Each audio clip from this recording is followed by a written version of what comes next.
semaine, ma fille Emma est allée au musée.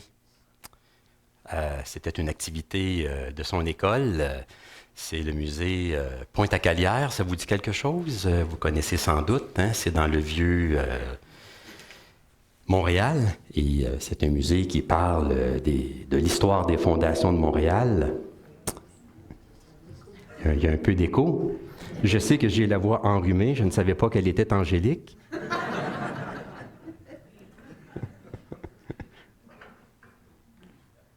Je continue, c'est bon. Alors oui, c'est un musée qui retrace un peu l'histoire des fondations de Montréal, du temps de la Nouvelle-France. Alors c'est vraiment un musée intéressant.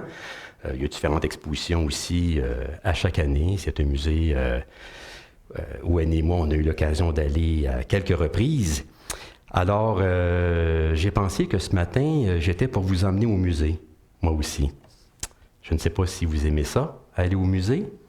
J'espère que oui, parce que ce matin, c'est ce que nous allons faire. Peut-être que vous vous êtes réveillé ce matin en disant « Je vais à l'église ». Une fois rendu ici, bien moi, je vous emmène au musée. Mais ne vous en faites pas, on n'a pas besoin de prendre l'autobus pour aller au musée. C'est le musée qui va venir ici. J'ai les tableaux avec moi. Alors, j'aimerais pouvoir vous montrer quelques tableaux ce matin. Vous en voyez un ici. Un beau tableau, une belle toile, n'est-ce pas? Est-ce que vous reconnaissez la scène de ce tableau? C'est la scène, exactement. C'est une scène biblique que l'on retrouve dans l'Évangile de Luc, au chapitre 24. C'est un très, très beau récit que Luc nous rapporte, et c'est le récit que j'aimerais que nous puissions regarder ensemble ce matin, parce que c'est là où on s'était laissé la dernière fois. Au chapitre 24 de l'Évangile de Luc, c'est un chapitre qui est entièrement consacré à la résurrection de Jésus, et on y retrouve 3 épisodes. Vous les voyez ici. Donc, dans les 12 premiers versets, nous voyons l'épisode qui est la découverte du tombeau vide, avec le témoignage des femmes. C'est ce que nous avons eu l'occasion de regarder ensemble lors du dimanche de Pâques.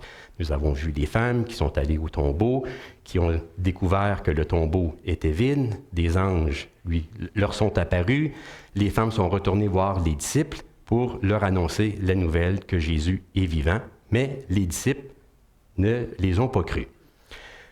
Ensuite, deuxième épisode, qui est la reconnaissance du ressuscité, et le témoignage des disciples d'Emmaüs. Donc, on voit que Jésus apparaît à 2 disciples qui sont en route vers Emmaüs. Jésus leur apparaît, leur explique les Écritures, se fait éventuellement reconnaître lors de la fraction du pain, lors du repas, et ce récit se termine aussi par le témoignage de ces 2 disciples, qui fait écho au témoignage des femmes qu'on retrouve dans le premier épisode. Et dans le 3e épisode, bien, nous avons une apparition de Jésus aux disciples, à ses apôtres, et l'Évangile de Luc se termine aussi par le témoignage des disciples dans le monde. Donc, 3 épisodes que nous retrouvons au chapitre 24. Nous avons vu le premier récit. Ce matin, nous allons voir le 2e récit. Et un petit peu plus tard, un autre dimanche, lorsqu'on va approcher de la fête de l'Ascension, nous allons avoir l'occasion de nous arrêter sur le dernier épisode que nous avons ici. Alors, nous allons lire ensemble ce beau récit des disciples d'Emmaüs. Et pour ce faire, je vais inviter Ghislaine. C'est elle qui va nous lire ce beau récit ce matin. Ça va me permettre de ménager ma voix un petit peu. Oui, tu peux venir ici.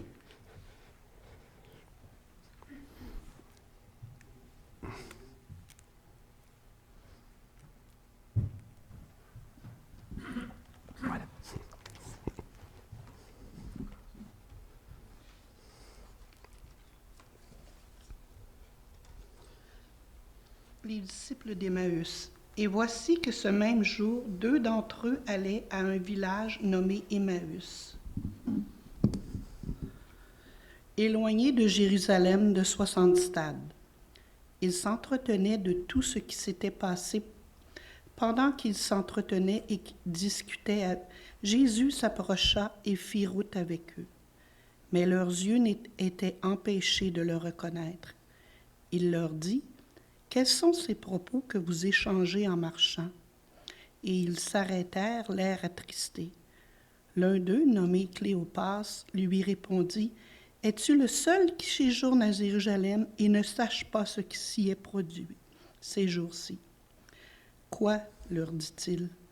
Ils lui répondirent, « Ce qui s'est produit au sujet de Jésus de Nazareth, qui était un prophète puissant en œuvre et en parole devant Dieu et devant tout le peuple. Et comment nos principaux sacrificateurs et nos chefs l'ont livré pour être condamné à mort et l'ont crucifié. Nous espérions que ce serait lui qui délivrerait Israël. Mais avec tout cela, voici le troisième jour que ces événements se sont produits. Il est vrai que quelques femmes d'entre nous ont fort étonnés. Elles se sont rendues de bon matin au tombeau. N'ayant pas trouvé son corps, elles sont venues dire que des anges leur sont apparus et ont déclaré qu'il est vivant. Quelques-uns de ceux qui étaient avec nous sont allés au tombeau et ils ont trouvé les choses tout comme les femmes l'avaient dit. Mais lui, ils ne l'ont pas vu. Alors Jésus leur dit, « Hommes sans intelligence, et dont le cœur est lent à croire tout ce qu'ont dit les prophètes. Le Christ ne devait-il pas souffrir de la sorte, et commençant par Moïse et par tous les prophètes, il leur expliqua dans toutes les Écritures ce qui le concernait. Lorsqu'ils furent près du village où ils allaient, il parut vouloir aller plus loin. Mais ils le pressèrent en disant, « Reste avec nous, car le soir approche, le jour est déjà sur son déclin. » Il entra pour rester avec eux. Pendant qu'il était à table avec eux, il prit le pain, dit la bénédiction, puis il le rompit et le leur donna. Alors leurs yeux s'ouvrirent et ils le reconnurent, mais il disparut de devant eux. Et ils se dirent l'un à l'autre, « Notre cœur ne brûlait-il pas au-dedans de nous lorsqu'il nous parlait en chemin et nous expliquait les Écritures? » Ils se levèrent à l'heure même, retournèrent à Jérusalem et trouvèrent assemblés les 11 et leurs compagnons, qui leur dirent, « Le Seigneur est réellement ressuscité et il est apparu à Simon. » Ils racontèrent ce qui leur était arrivé en chemin et comment ils l'avaient reconnu à la fraction du pain.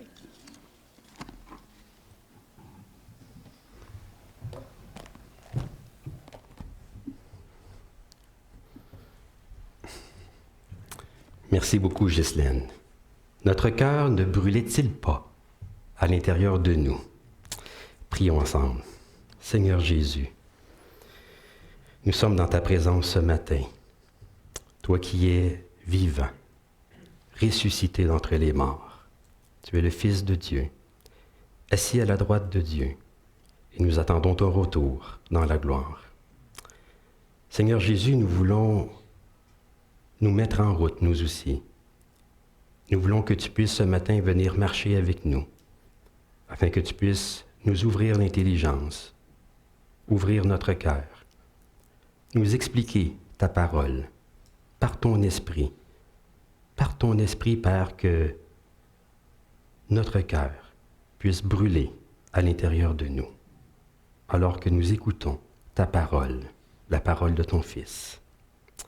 Oui, Seigneur, nous voulons dégager à l'intérieur de nous un espace pour que nous puissions entendre ta voix et pour que nous puissions te reconnaître dans ta parole. Amen.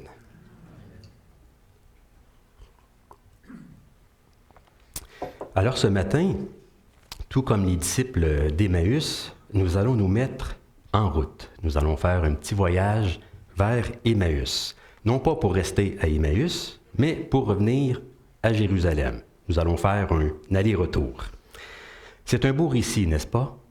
Vraiment un très, très beau récit, un bel épisode qui nous parle de la résurrection de Jésus. Et je trouve que c'est l'un des plus beaux épisodes que nous retrouvons dans les évangiles. C'est vraiment un récit qui est d'une grande profondeur. C'est une histoire puissante, touchante, émouvante. Il y aurait beaucoup à dire sur ce récit. Et on dit que c'est l'un des plus beaux trésors de l'Évangile de Luc, que c'est l'une de ses plus grandes réalisations en tant qu'écrivain. Et c'est vrai que sur le plan littéraire, ce récit, il est vraiment d'une grande beauté. C'est un récit qui est bien construit, bien ficelé, bien structuré et qui a inspiré aussi plusieurs peintres. On retrouve plusieurs toiles, plusieurs représentations artistiques de ce récit. Alors, j'aimerais vous montrer deux tableaux. Je vous ai dit que j'étais pour vous emmener au musée. Alors, je vais vous montrer deux tableaux. Deux tableaux différents, mais qui représentent, chacun à leur manière, le récit d'aujourd'hui. Je vous les montre et ensuite je vous pose une petite question. Une question d'analyse. Non pas pour tester vos connaissances de l'art, mais votre connaissance théologique. Alors, vous êtes prêts? Voici le premier tableau. Alors, ce tableau s'intitule « Le chemin d'Emmaüs ». Un tableau qui date de 1877. Qu'est-ce que vous voyez dans ce tableau? Les trois personnages qui sont Jésus et les deux disciples. Et l'un d'entre eux s'appelle Cléopas. Donc, quel est le moment du récit qui est capté par ce tableau?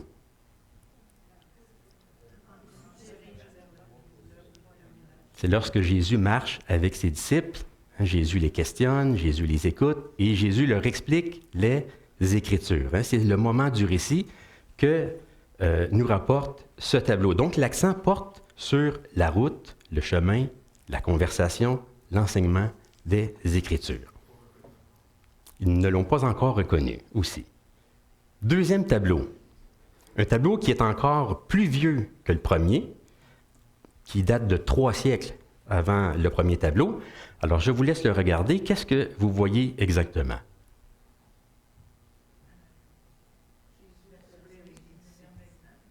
Jésus qui est toujours avec ses disciples, mais quel est le moment du récit qui est capté par ce tableau?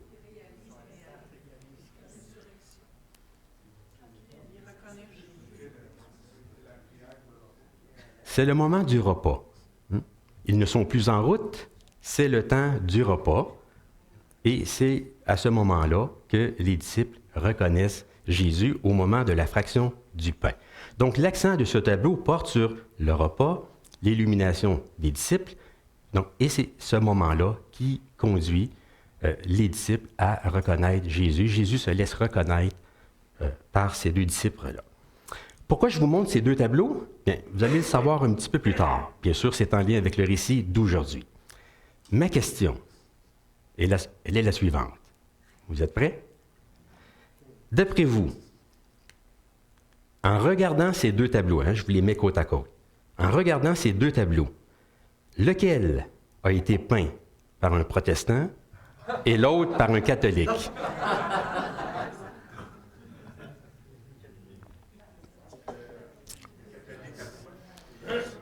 Les catholiques à droite et les protestants à gauche?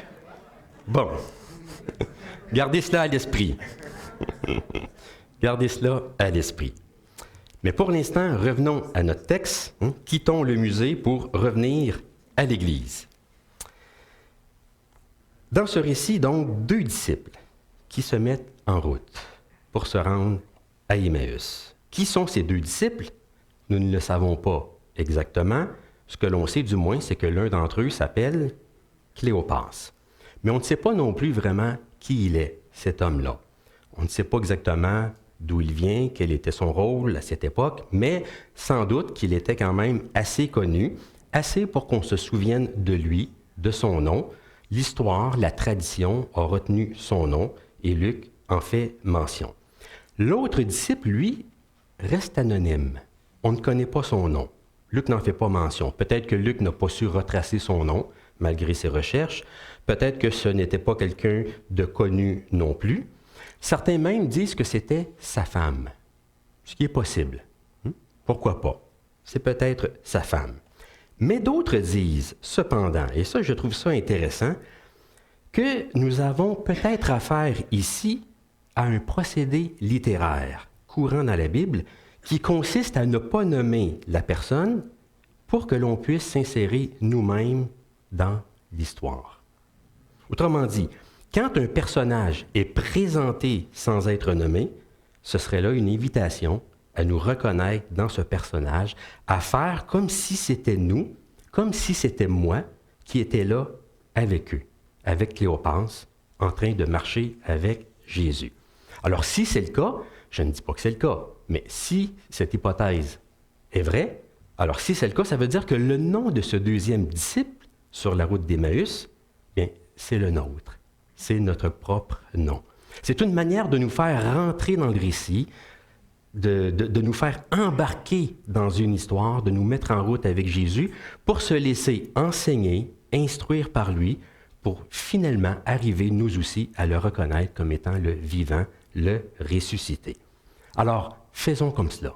Faisons comme si c'était nous qui étions dans ce récit avec Cléopas et Jésus qui vient marcher avec nous. Nous allons faire un petit bout de chemin ensemble. Prenez votre bâton de pèlerin et nous allons nous rendre à Emmaüs. Pas besoin d'aller à Compostelle. Hein? Nous allons aller à Emmaüs ce matin. Alors, qu'est-ce que nous voyons dans ce récit? Nous voyons d'abord l'incompréhension des deux disciples. Ces disciples s'en retournent chez eux. Ils s'entretiennent de tout ce qui s'est passé. Hein? Ils parlent, ils discutent des derniers événements, de ce qui s'est passé au cours des derniers jours.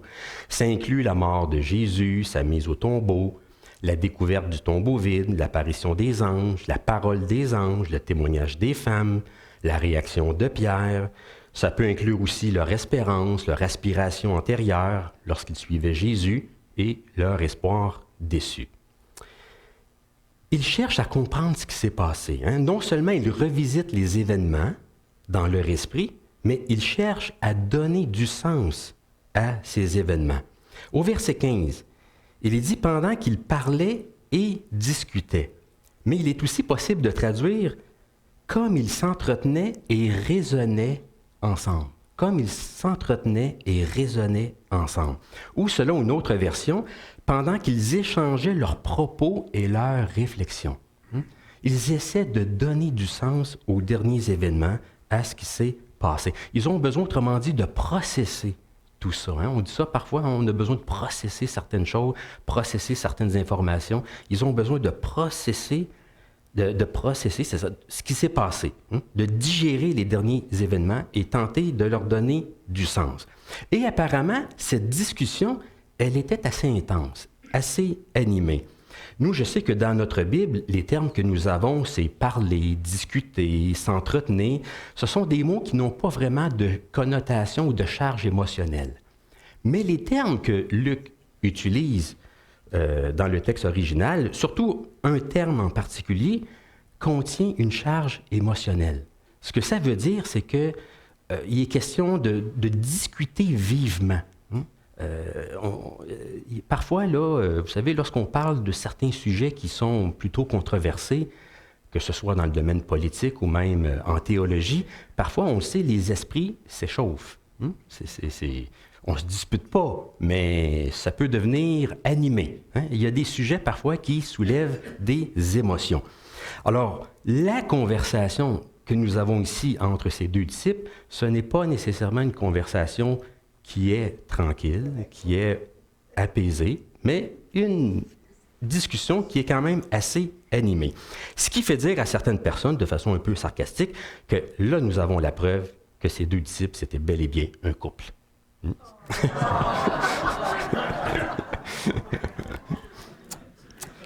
Mais passons. Alors, nous voyons leur incompréhension.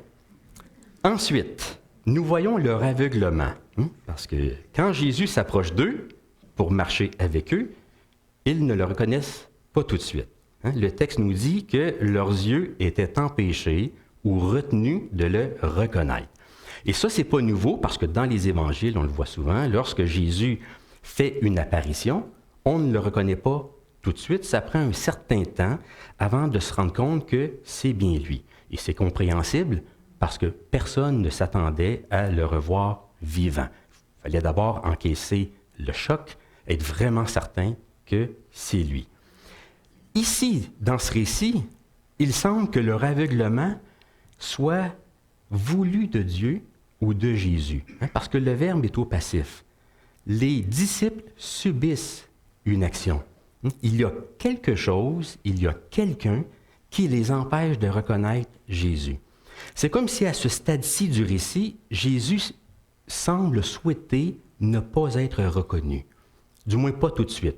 Il veut passer incognito, sous le radar. Il est dans la réserve. Et si c'est le cas, bien c'est probablement pour une raison précise, une raison pédagogique, didactique, c'est que cette réserve de Jésus va lui permettre de marcher avec les disciples et de leur donner un enseignement. Jésus va marcher avec eux et va leur expliquer les Écritures, comme quoi les Écritures s'accomplissent. Alors, le contexte se prêtait bien à une révélation progressive de sa personne pour finalement se dévoiler pleinement au moment du repas. Donc, c'est un aveuglement qui est volontaire et temporaire. Donc, on parle d'une stratégie, d'une pédagogie de la part de Jésus alors qu'il marche avec ses disciples. Nous voyons par la suite leur étonnement. Ils sont surpris d'entendre la question que Jésus leur pose. Parce que lorsque Jésus s'approche d'eux, il leur demande « De quoi parlez-vous en chemin? Qu'est-ce qui vous anime tant? » Et les deux disciples sont étonnés d'entendre une telle question. Comment se fait-il que cet homme ne soit pas au courant de ce qui s'est passé? Ces derniers jours, vous le savez, nous avons entendu parler d'un événement à plusieurs reprises, pendant des semaines, je dirais au moins pendant 2 mois. Et vous savez de quel événement il s'agit? L'éclipse, exactement. On en a beaucoup parlé. Et ça serait quand même étonnant de rencontrer quelqu'un autour de nous qui ne soit pas au courant qu'il y ait eu une éclipse, n'est-ce pas? C'est un peu la même chose qui se produit ici. Pour ces deux disciples-là, c'est difficile d'imaginer que ce voyageur, ce pèlerin-là, parce qu'ils ne reconnaissent pas Jésus tout de suite, ne soit pas au courant des derniers événements qui viennent de se produire à Jérusalem. Il y a beaucoup d'ironie ici, parce que Jésus semble être le seul à ne rien savoir. Or, en réalité, il est le seul à vraiment savoir ce qui s'est passé et à comprendre ce qui s'est passé. Jésus sait tout, même s'il fait mine de rien. Et c'est là que les deux disciples déballent le tout. Ils rappellent les événements, ils font un court résumé, et ce faisant, ils expriment leur déception, leur perplexité, parce que pour eux, c'est un jour de tristesse, c'est un jour de deuil. Jésus est mort, il a été crucifié. Ce n'était pas prévu, ce n'était pas dans leur scénario. Le Messie ne pouvait pas souffrir. Oui, il est vrai, comme il dit, ils ont entendu certaines choses. Ils ont entendu que des femmes sont allées au tombeau, qu'elles ont découvert que le tombeau était vide. Ils ont entendu dire que Jésus serait vivant. Mais ils ne l'ont pas vu. Ils disent, oui, nous avons entendu toutes ces choses-là, mais lui, en parlant de Jésus, lui, ils ne l'ont pas vu. Alors on voit leur état d'esprit, on voit leur incompréhension, leur aveuglement, leur étonnement, leur déception, leur perplexité, leur confusion. Autrement dit, ils sont toujours dans l'esprit du Vendredi Saint. Ils ne sont pas encore dans l'esprit de Pâques. Ils n'ont pas encore reconnu que c'était le Christ vivant, ressuscité, qui marchait avec eux. Mais nous savons, tout va changer. Tout va changer parce que Jésus va leur ouvrir les yeux. Qu'est-ce que Jésus fait dans ce récit pour les accompagner alors qu'ils sont en route vers Emmaüs? Bien, il fait au moins 3 choses. D'abord, on voit que Jésus vient faire route avec eux. Jésus se présente à eux, il marche avec eux, il vient les rencontrer là où ils sont. Il les questionne, il les fait parler, il les écoute. Il marche avec eux au sein de leur tristesse, au sein de leur déception. Les deux disciples peuvent exprimer leur peine, leur chagrin, leur désarroi, leur confusion. Ces disciples pensent que Jésus est bien mort, mais non, il est bien là, vivant, à côté d'eux, et il marche avec eux. Et ça, c'est une autre ironie de l'histoire. Il est là à côté d'eux alors qu'eux ne le voient pas et pensent qu'il est absent. Je trouve que nous avons ici une belle métaphore, une belle image de la vie chrétienne, n'est-ce pas? Parce que nous aussi, parfois, nous sommes sur la route d'Emmaüs, un chemin de tristesse, un chemin de désarroi, de confusion. Parfois, il nous arrive des événements dans notre vie dont on ne saisit pas le sens. On cherche à comprendre ce qui se passe dans notre vie. Et on se demande souvent, où est le Seigneur dans ces moments-là? Mais pourtant, le Seigneur est vivant, il est là, à côté de nous, il marche avec nous, même si nous, on ne le reconnaît pas. On a envie de dire comme ces deux disciples, « Reste avec nous, Seigneur, car le jour décline. » C'est une belle prière que l'on peut faire au Seigneur. On a envie parfois de dire, « Seigneur, reste avec nous, parce que le jour décline. » On a besoin d'être éclairé, on a besoin d'être accompagné dans ce que nous vivons. Parfois, lorsqu'on vit des temps difficiles, ce que nous avons besoin, bien sûr, nous cherchons des réponses, mais la première chose dont nous avons besoin, c'est d'une présence rassurante et chaleureuse. Et nous savons que le Christ nous accompagne dans ce que nous vivons dans notre vie. Donc Jésus marche avec eux. Quelle est la deuxième chose que Jésus fait? Il leur explique les Écritures. Il leur dit, au verset 25, « Ô homme sans intelligence, et dont le cœur est lent à croire tout ce qu'ont dit les prophètes, ne fallait-il pas que le Christ souffre ces choses et qu'il entre dans sa gloire? Et commençant par Moïse et par tous les prophètes, il leur expliqua dans toutes les Écritures ce qui le concernait. » Ce que Jésus est en train de leur expliquer ici, c'est qu'ils n'ont pas à être surpris des derniers événements. Il n'y a pas lieu d'être étonné, déstabilisé, parce que dans le programme du Messie, il y a deux étapes. La souffrance d'abord et la gloire ensuite. Jésus meurt d'abord pour revenir à la vie 3 jours plus tard. Et tout cela, c'était prévu par Dieu. Ça avait été annoncé d'avance. C'était là dans les Écritures. Les Écritures parlent d'un Messie souffrant et d'un Messie glorieux. Alors, dans le fond, ce que Jésus est en train de leur expliquer, c'est la situation actuelle à la lumière des Écritures.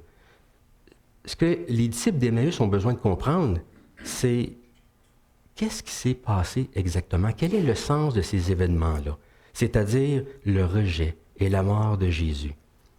Ce sont les derniers événements qui ont besoin d'être compris à la lumière des Écritures. Alors, c'est comme si Jésus leur disait, vous voulez comprendre ce qui s'est passé? Bien, relisez les textes bibliques, parce que le présent se comprend à la lumière de ces textes. Les textes bibliques sont là pour éclairer ce qui vient de se produire, dans la mesure, bien sûr, où on les comprend bien. Jésus est là pour leur expliquer les Écritures, et c'est ça qui jette un éclairage sur les événements qui viennent de se produire.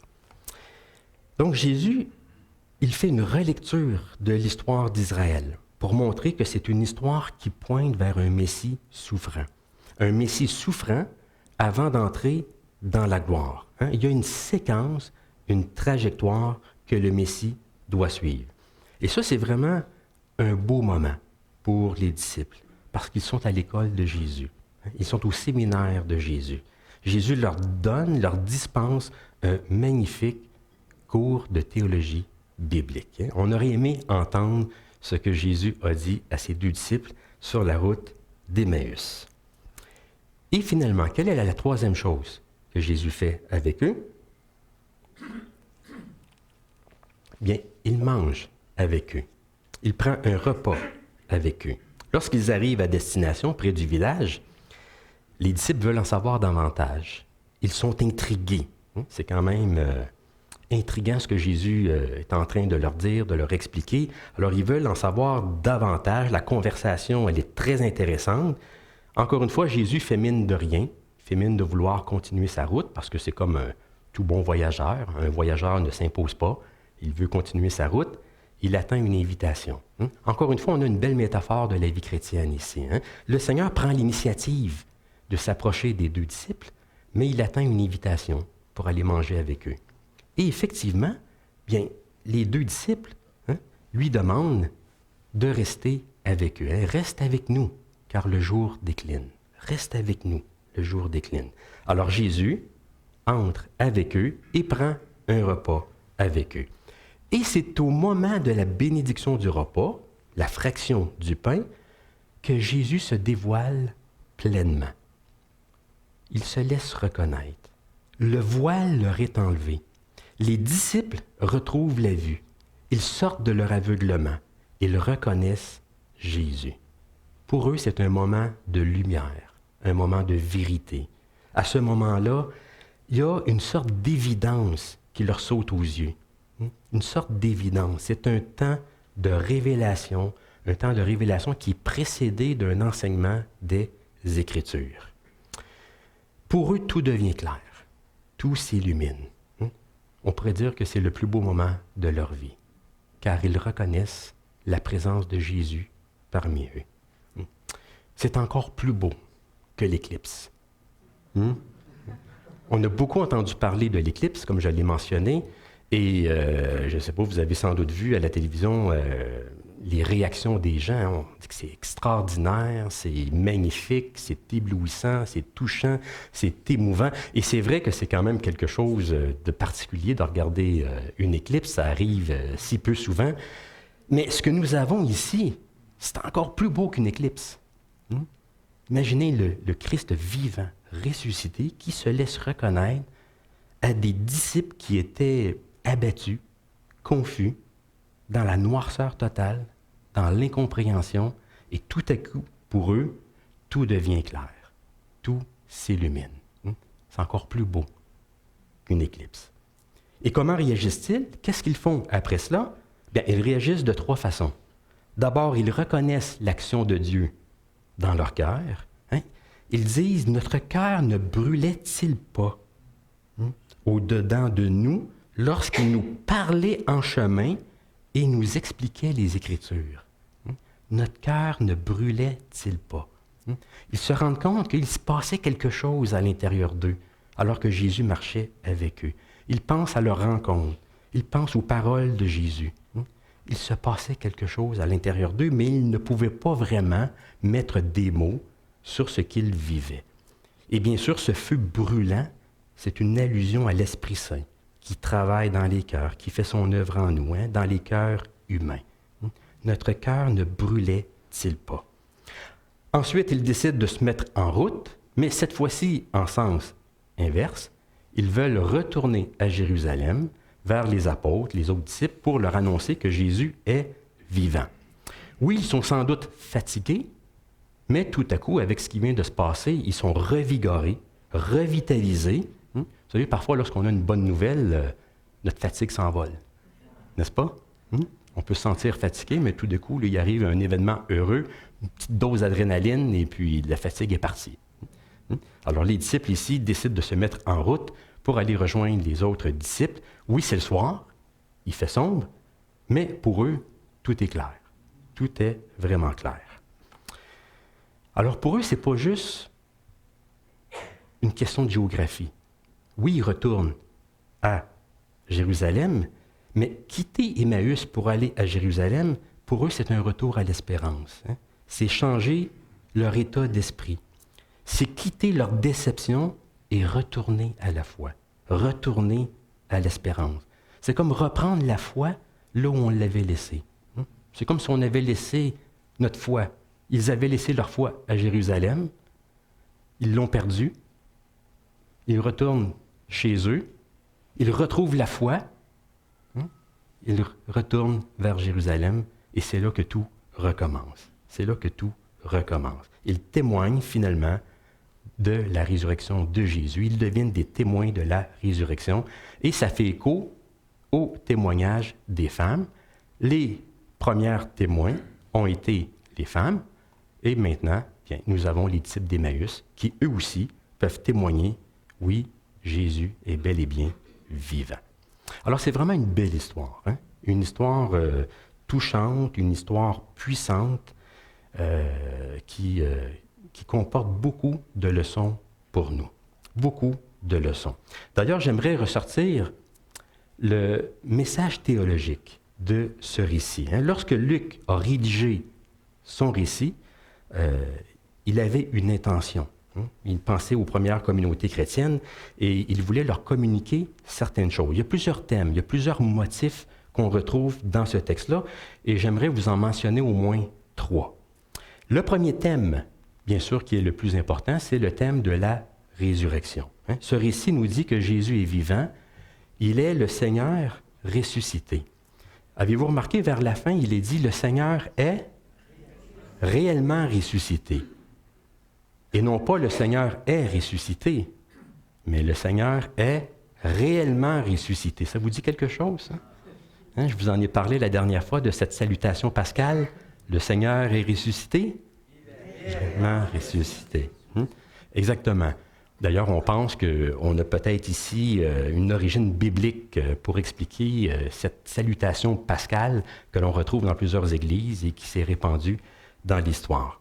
Oui, le Christ est ressuscité, il est réellement ressuscité. Lorsque Luc rédige son évangile, nous le savons, lorsque nous lisons le début de son évangile, c'est pour que l'on puisse reconnaître la certitude des enseignements reçus.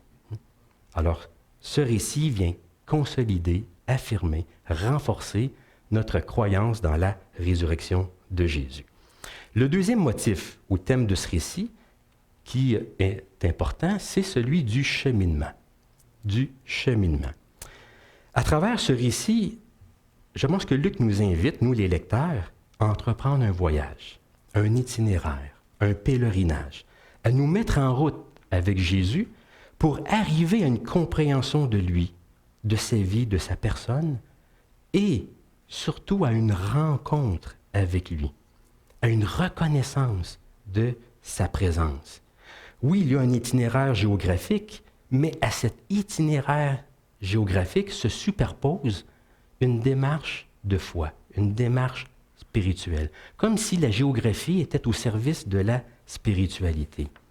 Le but de cette démarche, c'est d'arriver à un moment où la lumière se fait en nous, où le déclic se fait, où le voile tombe, où l'on reconnaît qui est Jésus et sa présence parmi nous. Un jour, la lumière doit se faire. Jésus livre l'enseignement requis, tout a été révélé, mais la révélation ne peut opérer que dans la réceptivité, dans l'ouverture du cœur. Et c'est ce qu'on voit chez les disciples d'Emmaüs. Ils sont intrigués par les paroles de Jésus, ils l'écoutent, leur cœur est ouvert, ils l'invitent chez lui. Jésus attend l'invitation, il l'invite chez lui, et c'est pendant le repas que la lumière se fait, que leurs yeux s'ouvrent et qu'ils reconnaissent la présence de Jésus. Alors, ils arrivent à l'étape de la reconnaissance. C'est un cheminement pour arriver à l'étape de la reconnaissance du ressuscité. Et le troisième motif, c'est le thème de la rencontre. La rencontre. Ce récit nous est rapporté pour nous guider, nous orienter vers les lieux où il est maintenant possible de rencontrer le Christ, de rencontrer le ressuscité. Pour nous dire les lieux de rencontre possibles avec celui qui est vivant. Oui, Christ est vivant, il est ressuscité, mais où est-il possible maintenant de le rencontrer? Où est-il possible de le connaître? Bien, le Christ se fait présent dans les Écritures et aussi dans le mémorial de la Seine. Ce sont les deux lieux de rencontre du Christ vivant. Les Écritures parlent de lui et lui rendent témoignage. Les Écritures nous révèlent le Christ. Lorsque nous lisons les Écritures, nous rentrons dans un autre monde. Un monde, c'est une fenêtre sur Dieu, sur le Christ. Une fenêtre sur son royaume. Les Écritures, le Christ se laisse trouver dans les Écritures car il y est présent. Mais Jésus se fait aussi connaître à nous dans un rite qu'on appelle le repas du Seigneur. Avez-vous remarqué que dans ce récit, Luc utilise un langage qui a été associé au repas du Seigneur dans l'Église ancienne. Pendant qu'il était à table avec eux, au verset 30, il prit le pain et après avoir rendu grâce, il le rompit et le leur donna. Lors de la multiplication des pains, un peu plus tôt dans l'évangile de Luc, on retrouve les mêmes expressions. Jésus prit les 5 pains et les 2 poissons, et levant les yeux vers le ciel, il les bénit. Puis il les rompit et les donna aux disciples. Et lors du dernier repas de Jésus avec ses disciples, on retrouve presque la même chose. Ensuite, il prit du pain, et après avoir rendu grâce, il le rompit et le leur donna. Avez-vous remarqué les 4 verbes? Prendre, bénir, rompre et donner. Et c'est un langage qui a fini par évoquer, par être associé à ce qu'on appelle le mémorial de la scène. Alors, il est possible que Luc, lorsqu'il nous rapporte cet événement-là, et en reprenant le langage qui était associé au repas du Seigneur, c'est une façon pour lui de nous dire que non seulement le Christ se trouve dans les Écritures, mais il est aussi possible de le rencontrer au moment que nous prenons la scène. Je reviens ici aux 2 tableaux que je vous ai mentionnés.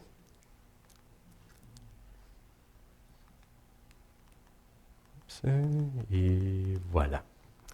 Alors, lequel a été peint par un protestant et l'autre par un catholique? Donc, le premier tableau, celui que vous avez à ma gauche, c'est l'œuvre d'un peintre suisse du nom de Robert Zonn, et c'était un protestant. Le deuxième tableau, c'est l'œuvre d'un peintre italien du 16e siècle, et en français, on l'appelle Caravage, ou le Caravage. Peut-être que ça vous dit quelque chose, c'était un catholique.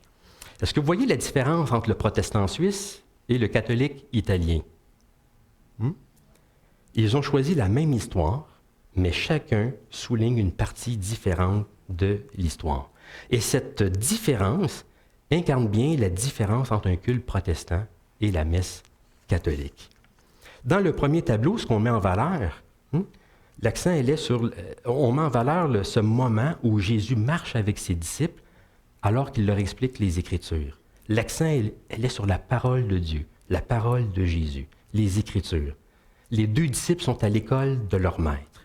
Et on sait que dans le protestantisme, le centre du culte, le moment le plus important, c'est quoi? C'est la proclamation de la parole de Dieu, l'exposition des Écritures. Le deuxième tableau, lui, il met en valeur un autre moment du récit, ce temps où Jésus se révèle au moment de la fraction du pain. Et on sait que chez les catholiques, le centre de leur célébration, de la messe, c'est l'Eucharistie. Il y a la liturgie de la parole qui précède la liturgie de l'Eucharistie. Et c'est lors de l'Eucharistie, c'est l'Eucharistie qui est le moment le plus important de la messe. D'ailleurs, les catholiques vont dire que l'Eucharistie, c'est la source et le sommet de la vie chrétienne. Donc, ces 2 tableaux capturent 2 moments différents du récit. L'écoute du ressuscité et la reconnaissance du ressuscité au moment de la scène. C'est pourquoi dans les églises, nous avons une chaire et une table. La chaire et la table. La chaire pour l'exposition des Écritures, la table pour le repas du Seigneur.